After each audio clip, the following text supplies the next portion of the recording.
UP के गोरखपुर में फिरौती के लिए एक बच्चे की हत्या का सनसनीखेज मामला सामने आया है।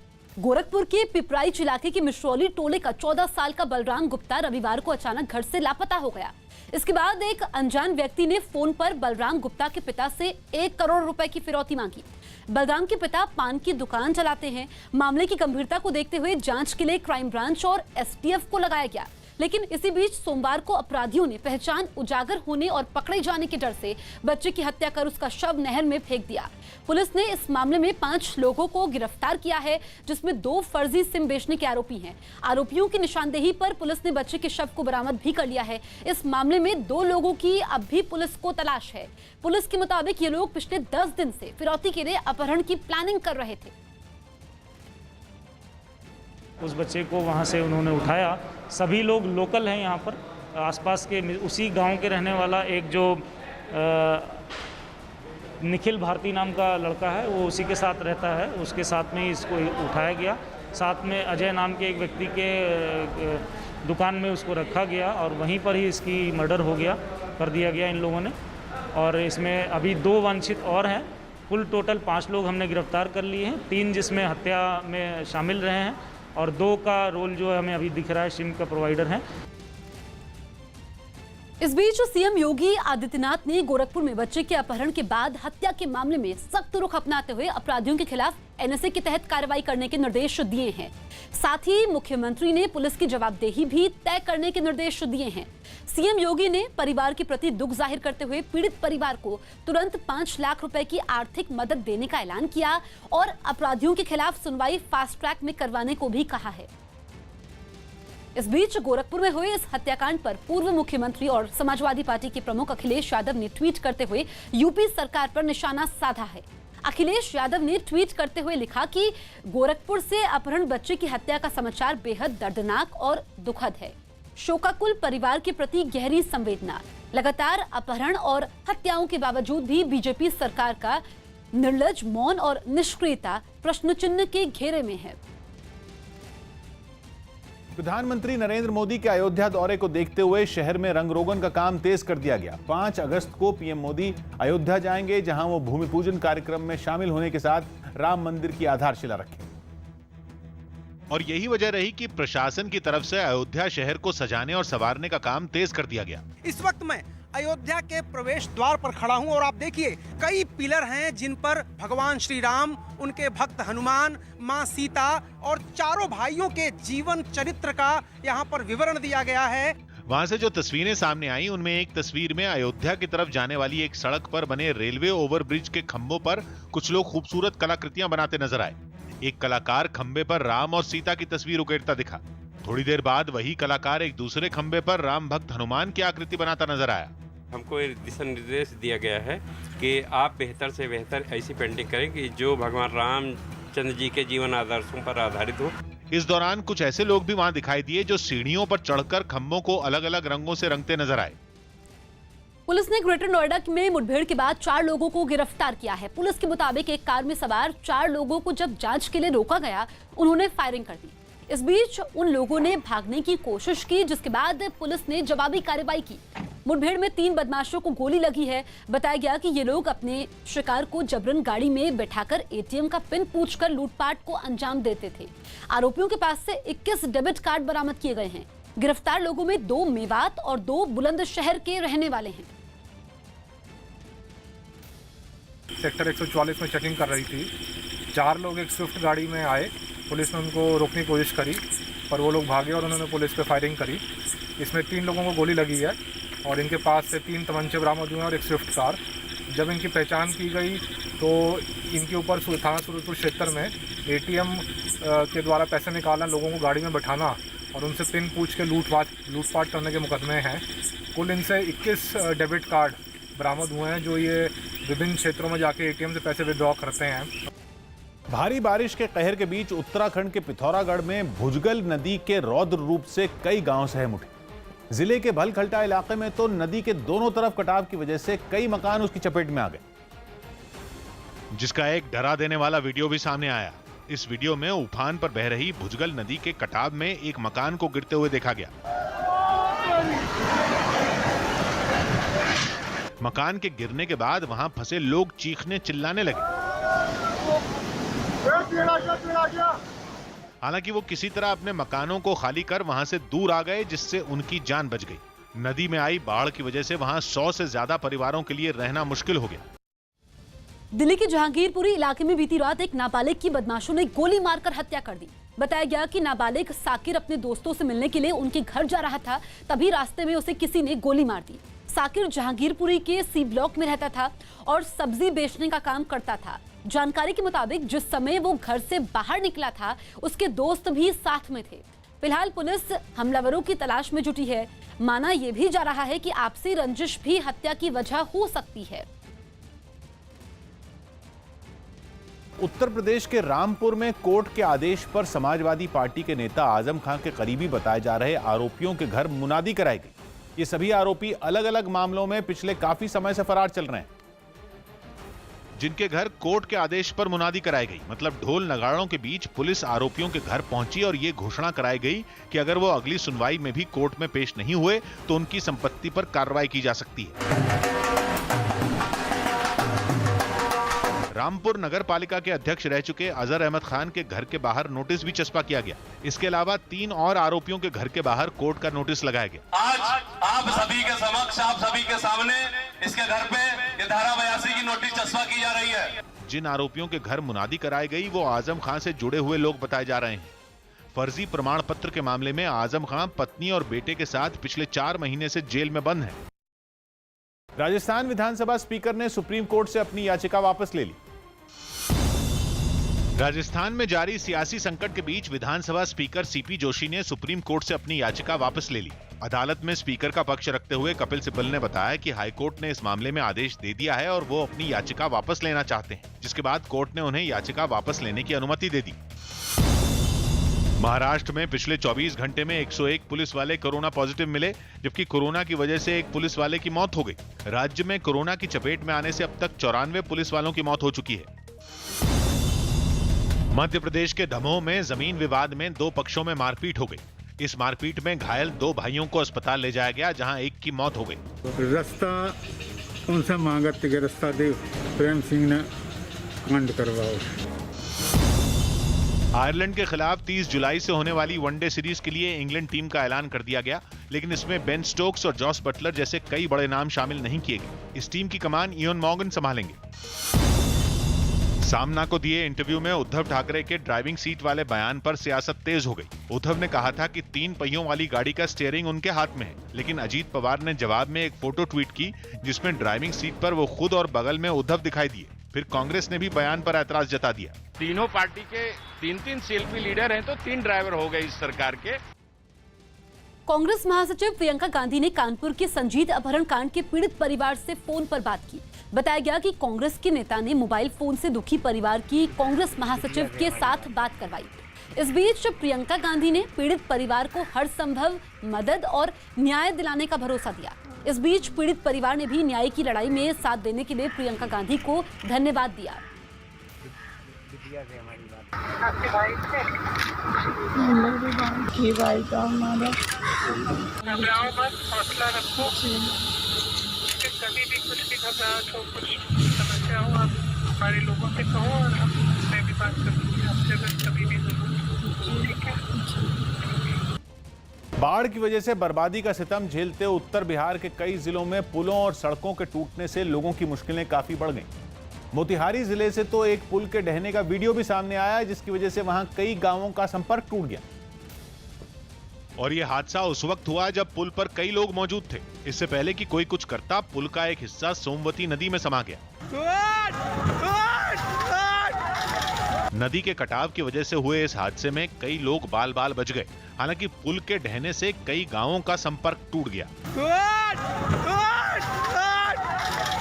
मोतिहारी की तरह गोपालगंज से भी नेशनल हाईवे नंबर 58 पर बने एक पुल की कुछ तस्वीरें सामने आईं, जिनमें उसका एक हिस्सा गंडक नदी में आई बाढ़ की वजह से टूटा दिखाई दिया। NH 28 के इस डुमरिया घाट ब्रिज पर कटाव शुरू हो गया है। अगर यह ब्रिज टूट गया या फिर कट गया तो पूरी तरह से दिल्ली से कोलकाता तक जाने वाली रूट ठप हो जाएगी।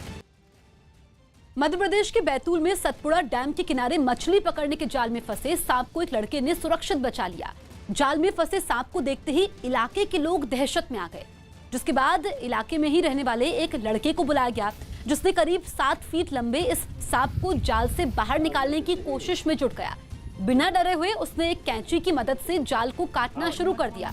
इस बीच सांप भी शांत रहा और जाल काट रहे लड़के पर कोई हमला नहीं किया। धीरे धीरे जाल के बड़े हिस्से तो कट गए, लेकिन सांप के शरीर में उलझे कुछ हिस्सों को निकालना मुश्किल हो गया। हालांकि इस लड़के ने भी हार नहीं मानी और सांप को पकड़कर धीरे धीरे जाल के सभी टुकड़ों को काटकर अलग कर दिया। इसके बाद उसने आसानी से सांप को एक थैले में बंद किया और जंगल में जाकर छोड़ दिया।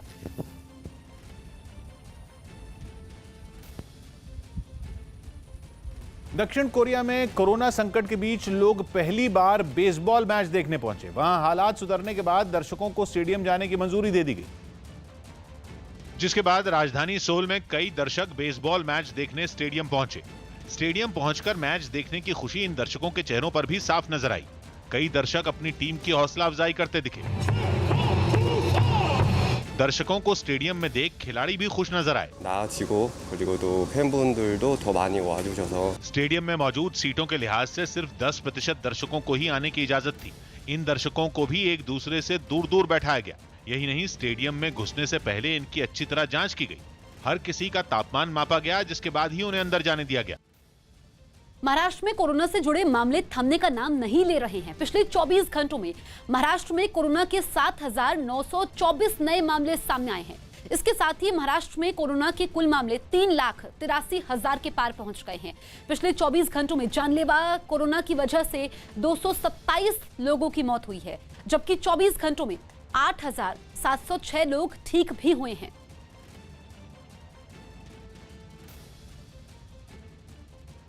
बंगला खाली करने से पहले कांग्रेस महासचिव प्रियंका गांधी ने बीजेपी नेता अनिल बलूनी को चाय पीने का निमंत्रण भेजा, जिसके जवाब में प्रियंका को लिखे खत में अनिल बलूनी ने बीमारी और कोरोना का हवाला देते हुए घर से बाहर नहीं निकलने की दलील दी। लेकिन उन्होंने ठीक होते ही प्रियंका गांधी को उसी घर पर पहाड़ी खाने के लिए बुलाने का न्योता भी दे दिया। सूत्रों के मुताबिक प्रियंका को यह डर है कि उनके बंगला खाली करने और अनिल बलूनी के आने से पहले घर में कोई तोड़फोड़ ना हो, जैसा कि अखिलेश यादव के साथ हुआ। फिलहाल प्रियंका बंगले को खाली करने के बाद उसकी साफ सफाई और पुताई भी करवा रही हैं। प्रियंका गांधी इस महीने के आखिर में बंगला खाली कर देंगी। यही बंगला अनिल बलूनी को मिला है। राम मंदिर के भूमि पूजन के लिए जल और मिट्टी लेकर लोग नैमिष से अयोध्या के लिए रवाना हुए। अयोध्या में राम मंदिर के भूमि पूजन के लिए नैमिष से जल और मिट्टी लेकर लोग अयोध्या के लिए रवाना हुए।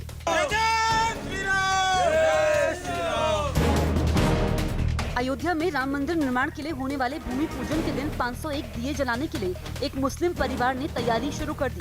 रामलला जितने हिंदू के हैं उससे कम मुसलमानों की नहीं है, उतना ही भागीदारी हम लोगों का है, क्योंकि राम हमारे पूर्वज हैं। मौसम विभाग ने दिल्ली में 29 और 30 जुलाई को भारी बारिश का अलर्ट जारी किया। छत्तीसगढ़ के बेमित्रा में पेट्रोल डालने के समय एक बाइक की टैंकी में आग लगने से हड़कंप मच गया। दिल्ली पुलिस की क्राइम ब्रांच ने लोन दिलाने के नाम पर ठगी करने वाले गिरोह का पर्दाफाश किया। समाजवादी पार्टी के नेता अखिलेश यादव ने ट्वीट कर यूपी में हो रही हत्याओं पर चिंता जाहिर की और यूपी सरकार को अपराध रोकने में नाकाम बताया। उत्तर प्रदेश के कासगंज में पुरानी रंजिश में एक ग्राम प्रधान के परिवार के 3 लोगों की गोली मारकर हत्या कर दी गई। एक दिन पहले हुए इस गोलीकांड में 3 लोग घायल भी हुए, जिनमें एक की हालत गंभीर है। और जैसे ही कासगंज के होडलपुर इलाके के इस गोलीकांड की खबर फैली, इलाके में तनाव फैल गया और सैकड़ों लोग प्रधान के घर उमड़ पड़े। बताया गया कि पुरानी रंजिश की वजह से 2 पक्षों के बीच कहासुनी हुई और बात इतनी बढ़ गई कि एक पक्ष ने ताबड़तोड़ फायरिंग शुरू कर दी, जिसमें प्रधान के बेटे सहित 3 लोगों की मौके पर ही मौत हो गई। वारदात के बाद पुलिस ने कुछ आरोपियों को पकड़ने का दावा किया। 8 लोग अरेस्ट हो गए हैं और उनसे कुछ हथियार भी बरामद हुए हैं। लेकिन प्रधान ने दावा किया कि पुलिस ने जिन लोगों को गिरफ्तार किया उन पर न तो उन्हें शक है और न ही उन्होंने उनकी शिकायत की थी। FIR जिसके नाम हुई है, केवल उसमें से कोई नहीं पकड़ा गया। यानी पुलिस की कार्रवाई सवालों के घेरे में है। हत्याकांड के बाद पुलिस की कार्रवाई पर भी सवाल उठने से नेताओं को सियासी बयानबाजी का मौका मिल गया। ये सरकार जंगल राज्य है। हालांकि पुलिस ने तनाव को देखते हुए इलाके में मुस्तैदी बढ़ा दी। पीएम ने दिल्ली के पास नोएडा, मुंबई और कोलकाता में 3 नए कोरोना सेंटर का उद्घाटन किया और उम्मीद जताई कि आने वाले दिनों में देश में रोज 10 लाख टेस्ट किए जाएंगे। आज भारत में 5 लाख से ज्यादा टेस्ट हर रोज हो रहे हैं और आने वाले हफ्तों में इसको 10 लाख प्रतिदिन करने की कोशिश हो रही है। सीएम कोविड रिलीफ फंड में आए पैसों के खर्च के मुद्दे पर विपक्ष ने पंजाब सरकार को घेर लिया, क्योंकि एक आरटीआई के जवाब में सरकार ने बताया कि पिछले 4 महीनों में उसे जनता से 67 करोड़ रुपए से ज्यादा मिले, जिसमें नांदेड़ के हजूर साहब गुरुद्वारे में फंसे श्रद्धालुओं और कोटा समेत तमिलनाडु में फंसे छात्रों की वापसी के लिए 1 करोड़ 93 लाख रुपए इस फंड से खर्च किए गए, जबकि पंजाब पुलिस के एक कोरोना योद्धा एसीपी अनिल कोहली की मौत पर 35 लाख रुपए की मदद भी इस फंड से की गई। इस तरह से कुल मिलाकर पंजाब सरकार ने सिर्फ 2 करोड़ 28 लाख रुपए ही इस्तेमाल किए, जिस पर अकाली दल ने राज्य की कांग्रेस सरकार को निशाने पर ले लिया। किसी को भी गवर्नमेंट ने कंपनसेट करने की कोशिश नहीं की, जबकि ये फंड यूज कर सकते थे। दिल्ली पुलिस की क्राइम ब्रांच ने एक ऐसे गैंग का पर्दाफाश किया है जो लोगों को लोन दिलाने के नाम पर उससे ठगी करता था। इस मामले में 5 लोगों को गिरफ्तार किया गया है। दिल्ली पुलिस को शिकायत मिली कि रितेश तिवारी नाम का एक व्यक्ति अपने आप को गृह मंत्री के निजी सचिव का करीबी बताता है और लोगों का रुका हुआ काम करवाने के नाम पर ठगी करता है। पुलिस ने जब इस मामले की जांच शुरू की तो पता चला कि रितेश अपने साथियों की मदद से लोगों को लोन दिलाने के नाम पर ठगी भी करता है। पुलिस के मुताबिक रितेश के खिलाफ 2 और शिकायतें मिली थी, जिसमें लोन दिलाने के नाम पर 44 लाख रुपए ठगने का आरोप था। पुलिस ने जब जांच की और जांच आगे बढ़ी तो ये पता चल पाया कि दिल्ली के सिविल लाइंस का रहने वाला रितेश अपने कुछ साथियों के साथ ठगी का काम करता था। इतना ही नहीं, इन लोगों ने इस काम के लिए एक फार्म हाउस भी किराए पर लिया हुआ था। रेल मंत्रालय ने 10 डीजल इंजन बांग्लादेश को दिए। भारत ने 10 ब्रॉडगेज डीजल इंजन बांग्लादेश को सौंप दिए। विदेश मंत्री एस जयशंकर और रेल मंत्री पीयूष गोयल ने इन्हें हरी झंडी दिखाकर रवाना किया। These locomotives will be useful in handling the growing freight train operations between India and Bangladesh. Mumbai में एक बिल्डर के खाते से करोड़ों रुपए निकालने की कोशिश के आरोप में 4 लोगों को गिरफ्तार कर लिया गया। बिल्डर की कोरोना की वजह से पहले ही मौत हो चुकी है। आरोप है कि पकड़े गए 4 लोग फर्जी दस्तावेज बनाकर बिल्डर के खाते से पैसे निकालने की कोशिश कर रहे थे। पश्चिम बंगाल के बर्धमान में नदी में उतरे 4 लड़के डूब गए। सावन के सोमवार के मौके पर जल लेने 6 लड़के नदी में उतरे, लेकिन सभी डूबने लगे। इनमें 2 किसी तरह तैर कर किनारे पहुंच गए, लेकिन 4 लड़के डूब गए।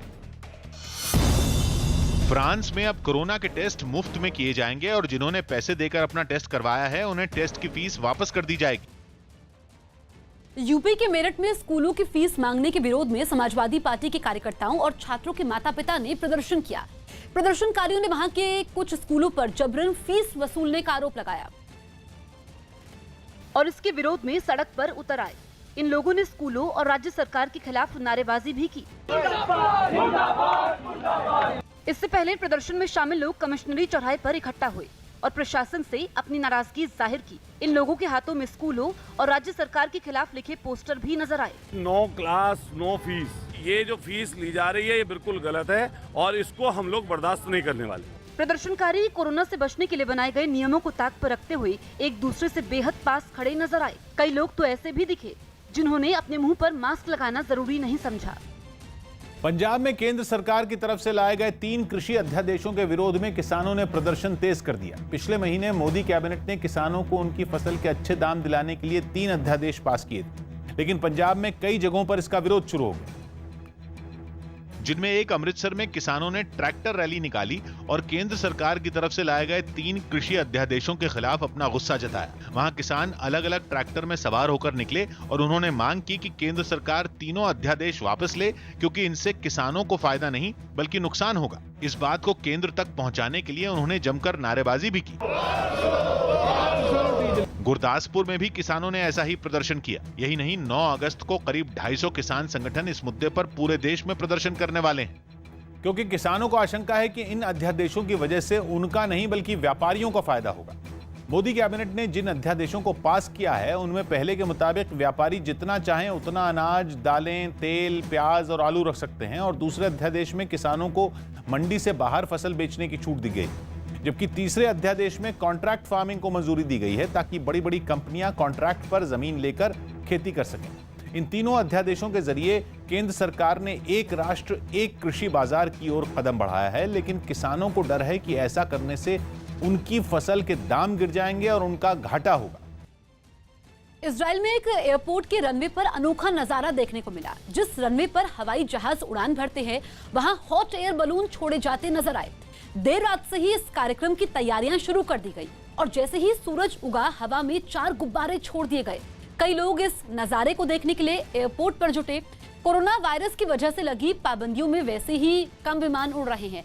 ऐसे में एयरपोर्ट अथॉरिटी की तरफ से रनवे से हॉट एयर बलून छोड़ने की इजाजत दे दी गई।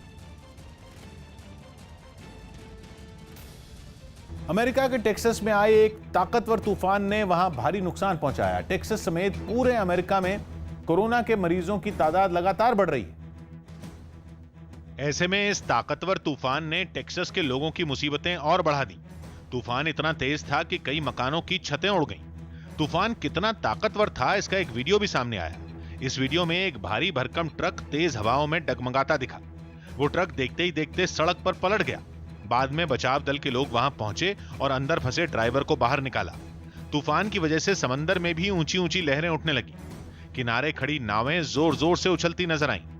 करीब 150 किलोमीटर प्रति घंटा की रफ्तार से चलने वाली हवाओं ने जमकर नुकसान पहुंचाया। कई इमारतें बर्बाद हो गईं। बड़े बड़े पेड़ उखड़कर गिर पड़े। तूफान की वजह से बिजली की सप्लाई पर भी काफी बुरा असर पड़ा। कोरोना से ठीक होने के बाद ऐश्वर्या राय बच्चन और उनकी 8 साल की बेटी आराध्या नानावती अस्पताल से छुट्टी मिलने के बाद अपने घर जलसा लौट आए, जहां उन्हें सैनिटाइज करने के लिए एक टनल लगाया गया था, जिससे गुजरकर दोनों ने खुद को सैनिटाइज किया और फिर घर के अंदर चले गए। इस बीच वहां कई सुरक्षा कर्मी तैनात दिखे जो कोरोना से बचने के लिए मुंह पर मास्क लगाए नजर आए। 12 जुलाई को ऐश्वर्या और आराध्या कोरोना पॉजिटिव मिली थी। पहले दोनों होम क्वारंटीन थे, लेकिन तबीयत बिगड़ने पर दोनों को नानावती अस्पताल में भर्ती करवाया गया था। ऐश्वर्या और आराध्या कोरोना को हराकर घर लौट चुकी हैं, लेकिन अमिताभ बच्चन और अभिषेक बच्चन का अभी भी अस्पताल में इलाज चल रहा है। जी, ऐश्वर्या राय बच्चन और आराध्या इसी जो है कहा जाए कि दरवाजे के पीछे अगले कुछ मिनटों पहले ही पहुंचे हुए हैं। और सबसे अहम बात यह है कि जो अंदर की व्यवस्था की गई है उसमें सैनिटाइजर मशीन लगाई गई है। दोनों ही आराध्या और ऐश्वर्या दोनों ही पीपीई किट में पहुंचे हुए थे। अयोध्या में राम मंदिर के बनने से पहले उससे जुड़े सबूतों को हमेशा के लिए सुरक्षित रखने की कोशिश होगी। इसके लिए एक टाइम कैप्सूल जमीन में डाला जाएगा। टाइम कैप्सूल एक ऐसी तकनीक है जिसके जरिए दस्तावेजों या किसी भी तरह के सबूतों को सदियों तक सुरक्षित रखा जा सकता है। आमतौर पर एक खास तरह के डिब्बे में दस्तावेजों को रखा जाता है। ये डिब्बा ऐसा होता है जिसका किसी भी मौसम में कुछ ना बिगड़े। मतलब ये कि डिब्बा और उसके अंदर रखे दस्तावेज सदियों तक सुरक्षित रहें। राम मंदिर जिस जगह बनाया जाएगा वहां करीब 200 फीट गहराई में टाइम कैप्सूल को डाला जाएगा ताकि राम जन्मभूमि से जुड़े सारे सबूत हमेशा सुरक्षित रहें और फिर से राम मंदिर से जुड़ा कोई विवाद कभी खड़ा ना हो। बिहार के बाढ़ प्रभावित इलाकों में राहत और बचाव का काम तेज कर दिया गया है। वहां अब तक 11 जिलों के करीब 24 लाख लोग बाढ़ की वजह से प्रभावित हैं और करीब 5 लाख लोग बेघर हो चुके हैं, जिनकी मदद के लिए राहत और बचाव दल के लोगों ने मोर्चा संभाल लिया। दरभंगा के एक इलाके से आई तस्वीरों में नाव की मदद से पानी से घिरे लोगों को सुरक्षित जगहों पर पहुंचाया गया, क्योंकि बाढ़ की वजह से सड़कें नदियों में तब्दील हो गई। असराहा पंचायत में तो सैकड़ों झोपड़ियां पानी में डूब गई। वहां के पक्के मकानों में भी पानी का कब्जा हो गया। हालात इस कदर बिगड़े कि कई लोग जान बचाने के लिए गाँव छोड़ने पर मजबूर हो गए। इस वक्त हम असराहा पंचायत में हैं और देखिए यहाँ पर बाढ़ का जो पानी, अगर कैमरा पर्सन दिखा पाए मनोज, किस कदर चारों तरफ बाढ़ का पानी जो है वो फैला हुआ है। कई लोग तो बाढ़ के पानी से बचने के लिए जान जोखिम में डालते दिखे। सिर पर सामान रखकर डूबी हुई सड़क को पार करते नजर आए। इस बीच एक लड़की पानी का तेज बहाव बर्दाश्त नहीं कर पाई और वो पानी में गिर गई, लेकिन अगले ही पल खुद को संभाला और फिर उठ खड़ी हुई। वहाँ हर तरफ ऐसा ही मंजर दिखा। हालांकि कुछ गाड़ियों पर प्रशासन की टीम भी इलाके का मुआयना करती दिखी। अपने कर्मचारियों को कोरोना से बचाने के लिए मुंबई के नगर निगम BMC यानी बृहन मुंबई महानगर पालिका ने तकनीक का सहारा लिया। नगर निगम के कर्मचारी बेखौफ होकर दफ्तर आ सकें और लॉकडाउन खत्म होने के बाद मुंबई में जिंदगी तेजी से पटरी पर लौट आए, इसके लिए बीएमसी ने यह पहल की, जिसकी झलक बीएमसी के वर्ली वाले दफ्तर में दिखी, जहां दफ्तर के गेट पर कोरोना से बचाव के कई उपकरण लगे दिखे। दाखिल होते ही यहां हैंड सैनिटाइजर की मदद से अपना हैंड सैनिटाइज कर सकते हैं। हाथों के बाद कर्मचारियों के बैग को सैनिटाइज करने के लिए एक खास मशीन नजर आई। बताया गया कि इस मशीन में 30 सेकंड तक किसी सामान को रखने से अल्ट्रा वायलेट किरणें उस पर मौजूद वायरस को खत्म कर देती हैं। इसके बाद हाथों को साफ करने के लिए सेंसर वाली तकनीक भी दिखी, जहां हाथ डालते ही अपने आप पानी गिरता नजर आया। यहीं पर एक और मशीन दिखी जो यहां आने वाले किसी कर्मचारी के शरीर का तापमान अपने आप बता देगी। इसके बाद आखिर में गेट पर एक कैमरा नजर आया। बताया गया कि इस कैमरे के सामने खड़ा होने वाले शख्स की पहचान कर कैमरा अपने आप उसकी हाजिरी बना देगा। कोरोना से बचाव का ये तकनीकी नुस्खा बीएमसी के ही एक कर्मचारी की दिमाग की उपज बताया गया, जिन्होंने दावा किया कि इन तमाम उपकरणों को लगाने में महज 1 लाख रुपए खर्च हुए। बीजेपी नेता मुकुल रॉय ने पार्टी से नाराजगी की खबरों को खारिज किया। बीजेपी नेता मुकुल रॉय ने पार्टी से नाराजगी और टीएमसी में जाने की अटकलों पर सफाई दी। उन्होंने साफ किया कि वो बीजेपी में हैं और बीजेपी में ही रहेंगे। যে ভাবে গত কয়েকদিন ধরে তাদের সাথে আমি প্রত্যেককেই বলেছি যে আমি ভারতীয় জনতা পার্টিতে ছিলাম, আছি, থাকবো। यूपी के कानपुर में कोरोना मरीजों की संख्या बढ़ने के बाद 31 जुलाई तक लॉकडाउन बढ़ा दिया गया। अब जिले के 10 थाना क्षेत्रों में 31 जुलाई तक रात 10 बजे तक सख्त लॉकडाउन लागू रहेगा। हालांकि इस दौरान सब्जी और दूध जैसी जरूरी चीजों की दुकानें खुली रहेंगी। छत्तीसगढ़ के नारायणपुर में नक्सलियों ने सुरक्षा बल के एक कैंप पर हमला कर दिया। इस हमले में एक जवान शहीद हो गया। ये नक्सली कैंप में घुसने की कोशिश कर रहे थे, लेकिन जवानों ने उन्हें वहीं रोके रखा। यूपी के आजमगढ़ में एक तालाब में 3 लड़के डूब गए। इसकी जानकारी मिलते ही कुछ लोग उन्हें बचाने के लिए तालाब में उतरे, लेकिन तब तक काफी देर हो चुकी थी। उधर नहाने के चक्कर में वो लोग पैर स्लिप हो गया, अंदर डूब गए। उत्तराखंड के पिथौरागढ़ में बारिश के साथ ही जमीन खिसकने से कई रास्ते फिर बंद हो गए, जिन्हें खोलने का काम तेज कर दिया गया। रास्ते बंद होने का असर कई जगहों पर राहत के काम पर पड़ा और कई जगहों पर सड़कों पर फूट पड़े झरनों ने मुसीबत बना दी। और ऐसी ही एक तस्वीर मुनस्यारी के पास दिखी, जहां बारिश और जमीन खिसकने की वजह से एक नाले की सूरत इस तरह बदली कि उसने झरने का रूप ले लिया। कल रात से हो रही बारिश के बाद रोड किस तरीके से ब्लॉक हुई है, आप इसको देखिए। ऊपर से जो नाले का पानी है वो झरने की तरह यहाँ पर बह रहा है। हालांकि मशीन की मदद से सड़क पर गिरा मलबा हटाने का काम शुरू हो गया, लेकिन इसके बावजूद कुछ लोग जान जोखिम में डालकर सड़क पार करते दिखे। जान जोखिम में डालकर सड़क पार करने के चक्कर में पिथौरागढ़ के एडीएम तो बाल बाल बचे। हुआ ये कि राहत काम के आकलन के लिए एडीएम धापा गांव जा रहे थे कि अचानक जमीन खिसकने से उनके ठीक सामने से कई भारी चट्टानें गिरने लगी। हालांकि वक्त रहते वो पीछे भागे और अपनी जान बचाई। इसी तरह मलबा गिरने की वजह से कालसा चक्राता मार्ग भी बंद हो गया और सैकड़ों लोग फंस गए। असम के उदालगुड़ी में एक हथिनी ने नदी में गिरे अपने बच्चे को बाहर निकालकर उसकी जान बचाई। भीषण बाढ़ का सामना कर रहे असम से दिल को छू लेने वाली ये तस्वीरें सामने आई, जहां एक हाथी और हथिनी खुद नदी में उतरकर अपने बच्चे को बचाते दिखाई दिए।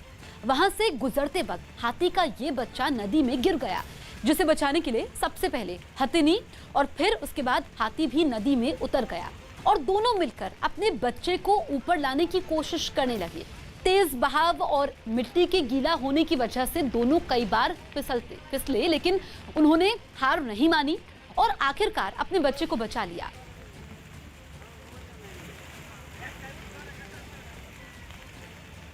रूस में नौसेना दिवस के मौके पर जंगी जहाजों की परेड निकाली गई। रूस में कोरोना मरीजों की तादाद 8 लाख से ज्यादा है, लेकिन इसके बावजूद वहां नौसेना दिवस को धूमधाम से मनाने का फैसला किया गया। राष्ट्रपति व्लादिमीर पुतिन खुद वहां पहुंचे और जंगी जहाजों की परेड देखी। पुतिन के वहां पहुंचने पर उन्हें तोपों की सलामी दी गई, जिसके बाद वो एक नाव पर सवार हुए और जंगी जहाजों के करीब पहुंचे। पुतिन के वहां पहुंचने के बाद परेड की शुरुआत की गई। इस परेड में हथियारों से लैस 46 जंगी जहाजों ने हिस्सा लिया। कई पनडुब्बियां भी परेड में शामिल हुई। कार्यक्रम के अंत में हेलीकॉप्टरों और लड़ाकू विमानों ने उड़ान भरी, जिन्होंने जंगी जहाजों के ऊपर से फ्लाई पास्ट निकाला। मध्य प्रदेश में सामान से भरा ट्रक जलकर राख हो गया। मध्य प्रदेश के मंडला में आग लगने की वजह से सामान से भरा ट्रक जलकर राख हो गया।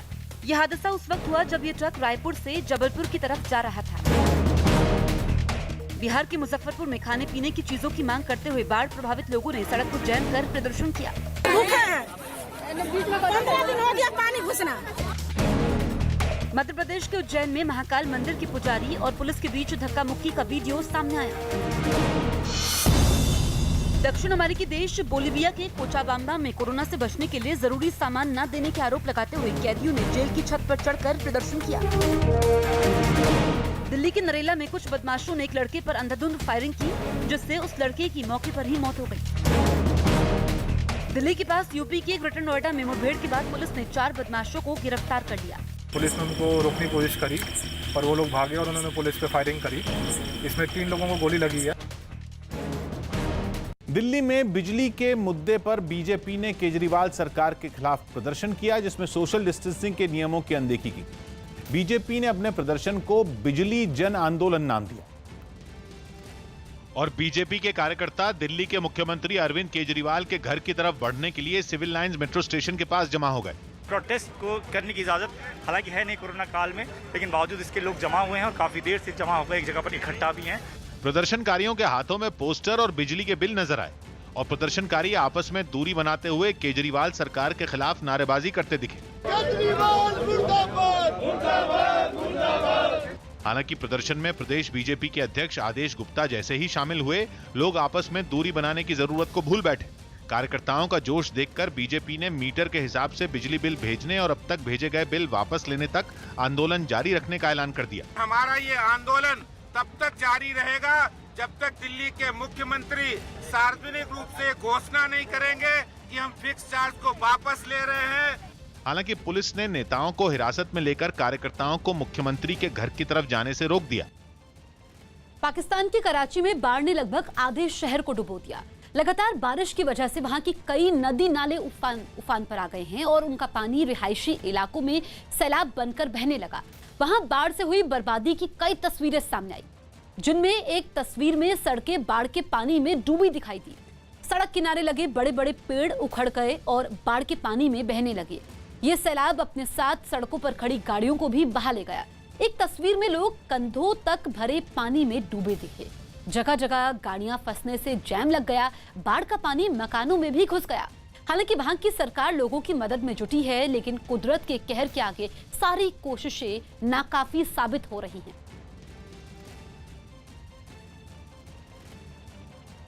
महाराष्ट्र के डिप्टी सीएम अजीत पवार के बेटे ने सुशांत मौत मामले की सीबीआई जांच की मांग। महाराष्ट्र के डिप्टी सीएम अजीत पवार के बेटे और एनसीपी नेता पार्थ पवार ने राज्य के गृह मंत्री अनिल देशमुख से मुलाकात की और सुशांत मौत मामले की जांच सीबीआई से करवाने की मांग की। रायपुर में 6 अगस्त तक फिर लॉकडाउन बढ़ा दिया गया। साथ ही खबर है कि छत्तीसगढ़ के दूसरे शहरों में भी लॉकडाउन बढ़ाया जाएगा। लॉकडाउन के दौरान लोगों को कोई परेशानी न हो, इसके लिए 4 घंटे के लिए दूध, फल और सब्जियों की दुकानें खुली रहेंगी। सावन के चौथे सोमवार के मौके पर उज्जैन में महाकाल की सवारी निकाली गई। इस मौके पर सुरक्षा बल ने महाकाल को सलामी दी। हालांकि कोरोना की वजह से महाकाल की सवारी में लोगों को शामिल होने की इजाजत नहीं दी गई।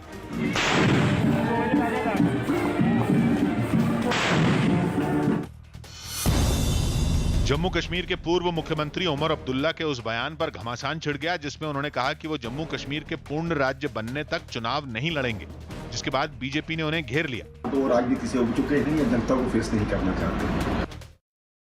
उत्तर बिहार के बाढ़ प्रभावित इलाकों में प्रशासन की अनदेखी ने लोगों को गुस्से से भर दिया। नेपाल के पानी की वजह से उत्तर बिहार के 10 जिलों को बाढ़ अपनी चपेट में ले चुकी है, जिनमें गोपालगंज भी है, जहां सिकरहना नदी का सितम देखने को मिला। जिले के देवापुर गांव में तो पानी कमर तक पहुंच गया, लेकिन आरोप है कि प्रशासन की तरफ से वहां कोई झांकने तक नहीं आया। आज 4 दिन हो गया सर, हम लोग का कोई भी नहीं आता है, नहीं मुखिया आता, नहीं सरपंच। बाढ़ के बीच फंसे लोगों के सामने खाने पीने और रहने का संकट खड़ा हो गया। कई ऐसे लोग हैं जिनके पास सर छुपाने के लिए अपना मकान भी नहीं रहा और कई ऐसे लोग हैं जिनके लिए खाने के लिए कुछ नहीं है। नेपाल से लगे पश्चिमी चंपारण जिले में भी बाढ़ ने लोगों को बेबस कर दिया। वहां से सामने आई एक तस्वीर में एक परिवार कच्चे मकान की छत पर डेरा डालने के लिए मजबूर दिखा। बाढ़ पीड़ितों ने प्रशासन पर अनदेखी के भी आरोप लगाए। कोरोना संकट से अभी उभरे ही नहीं, तब तक भयंकर बाढ़ के चपेट में आ गए हैं। नाव का भी व्यवस्था नहीं है। पश्चिमी चंपारण में गंडक नदी का पानी रिकॉर्ड स्तर के करीब पहुंच चुका है। और अनुमान है कि आने वाले दिनों में यह रिकॉर्ड स्तर को पार कर सकता है, क्योंकि बिहार में मौसम विभाग ने भारी बारिश की चेतावनी जारी की। अनुमान है कि 29 जुलाई तक बिहार के 17 जिलों में भारी बारिश हो सकती है, जिससे बाढ़ गंभीर रूप ले सकती है। इन 17 जिलों में उत्तर बिहार के वो जिले भी हैं जहां पहले से नदियां खतरे के निशान से ऊपर बह रही, जिनमें कोसी नदी भी है, जो अब तक हजारों गांवों को अपनी चपेट में ले चुकी है और नदी का जलस्तर अब भी लगातार बढ़ रहा है। ऐसे में भारी बारिश हुई तो नदी का सितम बढ़ सकता है। कोसी का रौद्र रूप जारी है। हम अभी हैं बीहपुर के इस इलाके में, जहां आप देख सकते हैं कि किस तरह से कोसी ने तबाही मचाई है। कोसी की तरह बागमती नदी भी डरा रही है, जिसका पानी एक दिन पहले नेशनल हाईवे नंबर 105 तक आ गया था। बिहार में अब तक 10 लाख से ज्यादा लोग बाढ़ से प्रभावित हो चुके हैं और ऐसी आशंका जताई जा रही है कि भारी बारिश से बाढ़ का ये संकट काफी गहरा सकता है।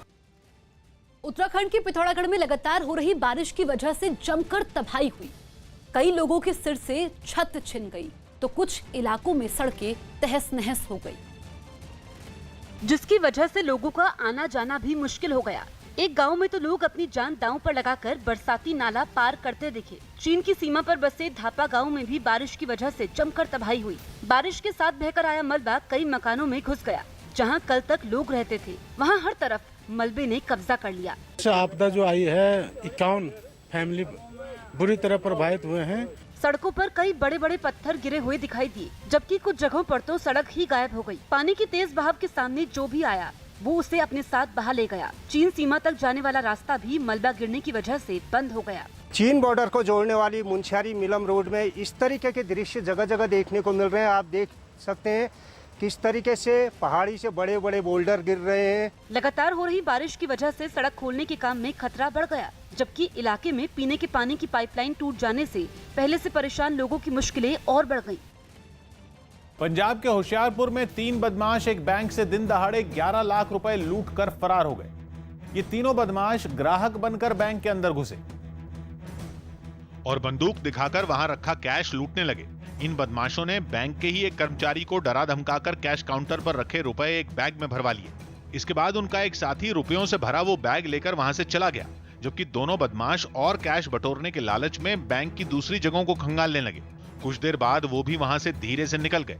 बताया गया कि बैंक में गार्ड नहीं होने की वजह से बदमाश बड़ी आसानी से बैंक में घुसे और कर्मचारियों के सिर पर बंदूक लगाकर वहां से लाखों रुपए लूट ले गए।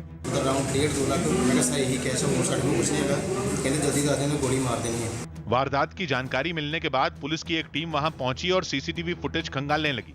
पुलिस ने बदमाशों को जल्द से जल्द पकड़ने का भरोसा दिया।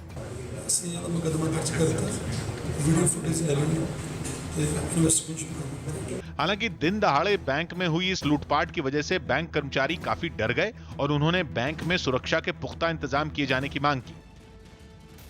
यूपी सरकार ने विकास दुबे की करीबी जय वाजपेयी की अवैध संपत्तियों की जांच इनकम टैक्स और ईडी से करवाने का फैसला किया है। इस संबंध में यूपी सरकार से इस मामले की जांच का अनुरोध किया गया है। जय वाजपेयी कानपुर कांड के मुख्य आरोपी विकास दुबे का खजांची बताया जाता है। विकास दुबे को पुलिस पहले ही मुठभेड़ में मार चुकी है। जय वाजपेयी फिलहाल न्यायिक हिरासत में है। राजस्थान में विधानसभा सत्र बुलाए जाने के मुद्दे पर कांग्रेस ने देश के अलग अलग राज्यों में प्रदर्शन किया। राजस्थान में कोरोना संकट का हवाला देते हुए राज्यपाल ने विधानसभा का सत्र बुलाने से इनकार कर दिया था और गहलोत सरकार की मांग को ठुकरा दिया, जिसके बाद दिल्ली समेत देश के अलग अलग राज्यों में कांग्रेस नेताओं ने आक्रामक अंदाज दिखाया और राज्यपाल और उपराज्यपाल के आवास के बाहर प्रदर्शन किया। दिल्ली में तो कांग्रेस नेताओं की पुलिस वालों के साथ धक्का मुक्की तक की नौबत आ गई। पुलिस वालों ने पहले तो दिल्ली कांग्रेस के अध्यक्ष अनिल चौधरी और उनके साथ आए दूसरे नेताओं को प्रदर्शन करने से रोका और जब वो नहीं माने तो उन्हें खींचकर पुलिस की गाड़ी में बिठा दिया और उन्हें हिरासत में ले लिया गया। दिल्ली प्रदेश कांग्रेस अध्यक्ष अनिल चौधरी पहुंचे हैं। यहाँ पर देखिए किस तरह से पुलिस के साथ धक्का मुक्की हो रही है। यहाँ एलजी आवास पर प्रोटेस्ट करने जाना चाह रहे हैं। अहमदाबाद में भी कांग्रेस नेता कुछ इसी अंदाज में प्रदर्शन करते नजर आए। वहां भी पुलिस वालों ने प्रदर्शन में शामिल लोगों को जबरदस्ती अपनी गाड़ी में बिठाया, जबकि मुंबई में राजभवन के बाहर इकट्ठा हुए कांग्रेस नेताओं ने बारिश में भीगकर अपना विरोध जताया। तस्वीर अगर आपको दिखाना चाहूंगा, इतनी बारिश है और इस बारिश के बाद भी यहाँ पर कांग्रेस के तमाम सारे नेता और कार्यकर्ता पहुंचे हुए हैं। हालांकि कांग्रेस नेताओं ने राजस्थान में ऐसा कोई प्रदर्शन नहीं किया, क्योंकि माना जा रहा है कि गहलोत सरकार को आशंका थी कि ऐसा करने पर राज्य की कानून व्यवस्था बिगड़ी हुई मानी जाती और राज्यपाल राज्य में राष्ट्रपति शासन लागू कर देते। इस बीच इस मुद्दे पर गहलोत सरकार और राज्यपाल कलराज मिश्र के बीच टकराव बढ़ता नजर आया, क्योंकि राजभवन की ओर से कहा गया है कि विधायकों को 21 दिन का नोटिस देकर विधानसभा सत्र बुलाया जाए, जबकि मुख्यमंत्री अशोक गहलोत 31 जुलाई से सत्र बुलाए जाने की मांग पर अड़े हुए हैं। इस मामले में गहलोत राष्ट्रपति को चिट्ठी लिखकर राज्यपाल की शिकायत कर चुके हैं। यही नहीं, उन्होंने प्रधानमंत्री से भी राज्यपाल कलराज मिश्र की शिकायत की थी, लेकिन राज्यपाल का कहना है कि नियम के मुताबिक सत्र बुलाने के लिए 21 दिन का नोटिस देना जरूरी है और अगर सरकार शॉर्ट नोटिस पर सत्र बुलाना चाहती है तो उसे कारण बताना होगा। राजस्थान सरकार ने कोरोना के गंभीर मरीजों को बड़ी राहत दी। राजस्थान के सीएम अशोक गहलोत ने कोरोना के गंभीर मरीजों के लिए बड़ा फैसला किया। मुख्यमंत्री ने ऐसे मरीजों को टोसिलिजुमैब इंजेक्शन और प्लाज्मा थेरेपी मुहैया कराने के निर्देश दिए। उन्होंने बताया कि करीब 40,000 रुपए का ये इंजेक्शन गरीब आदमी की पहुंच से बाहर है, लेकिन स्वास्थ्य विभाग किसी भी जरूरतमंद मरीज के लिए इस पर तुरंत फंड जारी कर देगा। भारत दौरे पर आए इंडोनेशिया के रक्षा मंत्री प्रबोवो सुबिएंतो दिल्ली के नेशनल वॉर मेमोरियल गए, जहां उन्होंने शहीदों को श्रद्धांजलि दी। इंडोनेशिया के रक्षा मंत्री 3 दिनों के भारत दौरे पर हैं। कंगना रनौत के वकील ने मुंबई पुलिस को एक चिट्ठी लिखी और सुशांत सिंह की खुदकुशी वाली जगह को सील करने की मांग की। मुंबई पुलिस के समन्स मिलने के बाद कंगना भी अपना बयान दर्ज करवाएंगी। बांग्लादेश के तेज गेंदबाज काजी ओनिक पर 2 साल का प्रतिबंध लगा दिया गया। काजी ओनिक डोप टेस्ट में दोषी पाए गए, जिसके बाद बांग्लादेश क्रिकेट बोर्ड ने यह फैसला लिया। काजी 2018 में हुए अंडर 19 वर्ल्ड कप में सबसे ज्यादा विकेट लेने वाले बांग्लादेशी खिलाड़ी थे। शंकराचार्य स्वरूपानंद सरस्वती ने एक बार फिर राम मंदिर के शिलान्यास पर ऐतराज जताया और शिलान्यास के मुहूर्त को अशुभ कहा। उन्होंने ये भी कहा कि अगर उन्हें शिलान्यास के कार्यक्रम में बुलाया भी गया तो वो उसमें शामिल नहीं होंगे। हालांकि अयोध्या के संतों ने उनके खिलाफ मोर्चा खोल दिया। गलत मुहूर्त में हम जाने वाले नहीं। लगातार विघ्न उत्पन्न करने का काम स्वरूपानंद, उनके शिष्य अभिमुक्तेश्वरानंद के द्वारा लगातार चलता चला रहा है। भारत का राफाल विमानों का इंतजार अब खत्म हो गया है। लंबे इंतजार के बाद पहली खेप में 5 राफाल लड़ाकू विमानों ने फ्रांस के मैकिनिक एयरबेस से भारत के लिए उड़ान भरी और फिलहाल अबू धाबी के एयरबेस पहुंच गए हैं। आज ये विमान इसी एयरबेस पर रहेंगे और कल सुबह यहां से उड़ान भरने के बाद दोपहर तक अंबाला के एयरफोर्स के बेस पर पहुंचेंगे। इस बीच एयरफोर्स का IL-78 रिफ्यूलर विमान भी राफेल के साथ रहेगा। राफाल विमानों के रवाना होने से पहले फ्रांस के मैकिनिक एयरबेस पर भारतीय राजदूत जावेद अशरफ ने पायलटों से मुलाकात की। इसके बाद 5 विमानों ने भारत के लिए उड़ान भरी। भारत आ रहे 5 राफाल विमानों में 3 सिंगल सीटर और 2 2 सीटर विमान शामिल हैं। अयोध्या में 5 अगस्त को राम मंदिर के भूमि पूजन के लिए देश भर से पवित्र नदियों का जल और तीर्थ स्थलों की मिट्टी भेजने का काम तेज हो गया।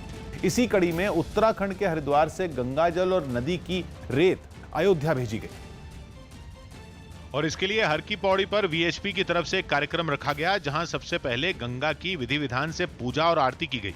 कार्यक्रम में प्रदेश की राज्यपाल बेबी रानी मौर्य और श्री राम जन्मभूमि तीर्थ क्षेत्र ट्रस्ट के सदस्य परमानंद गिरी महाराज समेत कई साधु संतों ने हिस्सा लिया। बाद में एक कलश में गंगा जल और पीतल के लोटे में नदी की रेत भरी गई और उनकी पूजा की गई। पूजा के बाद राज्यपाल बेबी रानी मौर्य गंगा जल और नदी की रेत को सिर पर रखकर चलती दिखाई दी। गंगा जल और यहाँ की मिट्टी रज वहाँ जाएगी, देश भर से जा रही, बहुत बहुत खुशी की बात है। इसी तरह गुजरात के अहमदाबाद से राज्य के 912 तीर्थ स्थानों और नदियों से जमा की गई मिट्टी और पानी को पूजा पाठ के बाद अयोध्या रवाना कर दिया गया। अपने अपने घरों में बैठकर दीपावली से भी ज्यादा भव्यता और दिव्यता के साथ राम मंदिर निर्माण के लिए दीपोत्सव का कार्यक्रम करेंगे। मध्य प्रदेश के उज्जैन से भी महानिर्वाणी अखाड़े की ओर से बाबा महाकाल को चढ़ने वाली भस्म और शिप्रा नदी का जल भूमि पूजन के लिए अयोध्या भेजा गया। कांग्रेस ने एक बार फिर से दावा किया है कि सचिन पायलट गुट के कई विधायक पार्टी के साथ हैं और समय आने पर पार्टी के पक्ष में वोट करेंगे।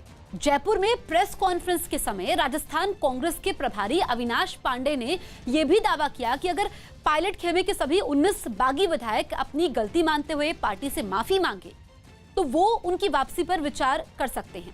राजस्थान प्रभारी ने कहा कि उन्हें कांग्रेस परिवार में पूरा सम्मान मिलेगा। कई विधायक जो संपर्क में हैं और मुझे विश्वास है कि जिस कांग्रेस ने उन्हें पहचान दी, जिस कांग्रेस ने उन्हें नाम दिया, जिस परिवार में उन्हें जन्म लिया, वो कांग्रेस के लिए स्वतंत्रता आंदोलन से लेके संघर्ष में रहा, वो उन्होंने अपना मत भी जाहिर किया है कि वे कांग्रेस के पक्ष में, कांग्रेस में रहेंगे, कांग्रेस के साथ में काम करेंगे। उनकी संख्या जो है, उन्होंने 3 कही, मेरे हिसाब से उनकी संख्या और भी ज़्यादा हो सकती है। अमेरिका के पोर्टलैंड में केंद्र की तरफ से भेजे सुरक्षा बल और प्रदर्शनकारियों के बीच जोरदार झड़प हो गई। वहां अफ्रीकी मूल के अमेरिकी नागरिक जॉर्ज फ्लॉयड की मौत के बाद से ही प्रदर्शन जारी है। लेकिन अमेरिका की केंद्र सरकार की तरफ से सुरक्षा बल तैनात किए जाने के बाद ये प्रदर्शन और भड़क गए। रंगभेद के खिलाफ प्रदर्शन कर रहे सैकड़ों लोग सड़कों पर उतर आए और तोड़फोड़ शुरू कर दी। गुस्साए लोगों ने वहां कई जगहों पर आगजनी भी की। बवाल बढ़ता देख सुरक्षा बल ने भी जवाबी कार्रवाई शुरू की। प्रदर्शनकारियों को खदेड़ने के लिए उन पर आंसू गैस के गोले दागे गए। आंसू गैस छोड़े जाने की वजह से वहां अफरा तफरी मच गई। हालांकि लोग सख्ती के बावजूद पीछे नहीं हटे और सुरक्षा बल पर ही पटाखों से हमला कर दिया। झड़प में कई प्रदर्शनकारी बुरी तरह घायल हो गए, जिन्हें अस्पताल पहुंचाना पड़ा। कई लोगों को हिरासत में भी लिया गया। दिल्ली सरकार ने नौकरियों के लिए एक पोर्टल लॉन्च किया। दिल्ली सरकार ने कोरोना संकट के बीच नौकरियों के लिए एक पोर्टल लॉन्च किया। इसमें नौकरी देने और लेने वाले खुद को रजिस्टर करवा सकते हैं। इस वेबसाइट के ऊपर हम एक रोजगार बाजार शुरू कर रहे हैं, जहां पे नौकरी देने वाले आएंगे, नौकरी लेने वाले आएंगे, दोनों का मिलाप होगा और लोगों को नौकरियां मिलेंगी। 5 अगस्त को अयोध्या में राम मंदिर के शिलान्यास से पहले रामलला के लिए कपड़े बनाने का काम जोरों पर है। बताया जा रहा है कि ये पोशाक हरे रंग की होगी, जिस पर 9 रत्न जड़े होंगे। भगवान राम के लिए जो वस्त्र सिले जा रहे हैं उसमें नवरत्न होंगे। नवरत्न में बहुत सारे नवरत्न होते हैं, जैसे कि मूंगा है, इसके अलावा मोती है, रुद्राक्ष, बहुत सारे नवरत्न ऐसे होते हैं जो बेशकीमती हैं। ये जो तैयारी चल रही है इसमें इन कलियों पर लगाने की चल रही है। हरियाणा के रोहतक में एक सड़क हादसे में 3 लोगों की मौत हो गई। तीनों सुबह के समय सैर करने निकले थे, तभी एक गाड़ी ने उन्हें टक्कर मार दी। इस हादसे से नाराज लोगों ने सड़क जैम कर प्रदर्शन किया। गाड़ी ट्रेस नहीं हुई है, तलाश की जा रही है। प्रयागराज और वाराणसी समेत देश भर के मंदिरों में सुबह से ही श्रद्धालु पहुंचे और सावन के चौथे सोमवार के मौके पर पूजा की। हालांकि कोरोना की वजह से पहले की तरह भक्तों की भीड़ नजर नहीं आई। प्रार्थना कर रहे हैं कि ये कोरोना का संक्रमण जल्दी से खत्म हो जाए और हम लोग सब लोग अच्छे से फिर से पहले जैसे ही निकल सके बाहर।